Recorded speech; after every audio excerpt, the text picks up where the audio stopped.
They mocked Earth at the Council. Then humanity ended all treaties. Overnight Part 1. The humiliation. The Great Hall of Meridian 7 was the largest structure ever built by any species in the known galaxy. Its ceiling rose so high, the clouds sometimes formed beneath it. Its walls were made of a metal that shifted colors depending on who looked at it. And today, it was filled with the representatives of 42 different alien civilizations, all gathered for the annual assembly of voices. Ambassador Park Jizu stood at the back of the chamber, behind a small podium that barely reached her chest.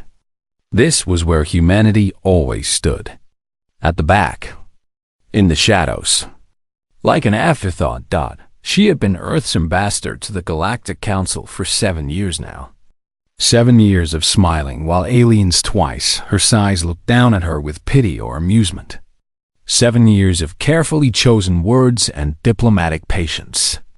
7 years of swallowing her pride for the sake of her people. Today would be different. But first, she had to endure one more humiliation. The Velthari High Sovereign, a creature that looked like a mountain of gray flesh with 4 glowing eyes, was speaking from the central platform. His name was Moltek, and he had ruled his people for 200 years.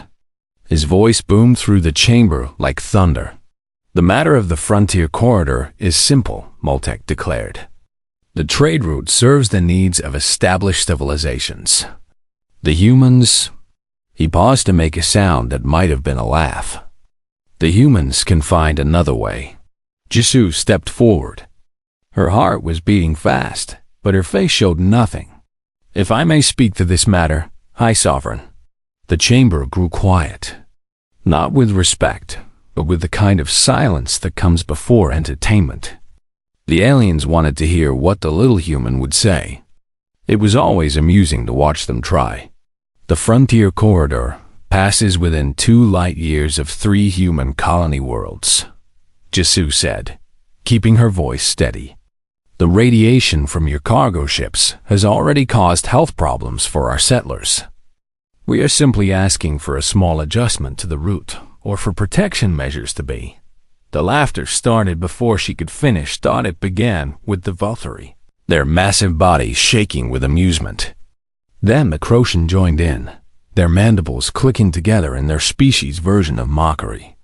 Even the usually silent Obsidian Collective made sounds like breaking glass, which Jisu knew meant they found something very funny.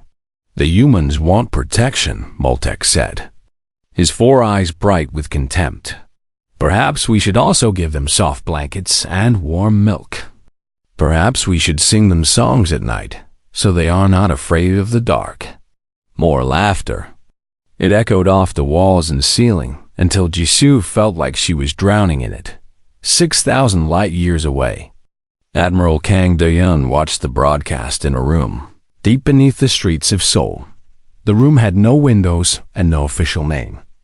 It did not appear on any government records. As far as the galaxy knew, it did not exist. Beside him stood Fleet Commander Yoon Hana, a woman with short gray hair and eyes that had seen things no one should ever see. She had commanded humanity's first warship 30 years ago. A small vessel with primitive weapons that the aliens had laughed at. They were not laughing at her ships now. Listen to them, Hana said quietly. They have no idea. None at all, Do-Yoon agreed. On the screen, Ambassador Jisu stood perfectly still as the mockery continued. A younger diplomat might have shown anger or shame, but Jisu had been trained for this moment. She had practiced standing in that exact position, with that exact expression, for years. The laughter finally died down. High Sovereign Moltek wiped something that might have been a tear from one of his eyes. "Oh, little human," he said. "Your species has been part of this council for 300 years. 300 years, and you still do not understand your place. You are here because we allow it. You exist because we permit it. And you will continue to exist only as long as you remain." Amusing. He waved one of his massive arms in dismissal. "Your request for protection is denied."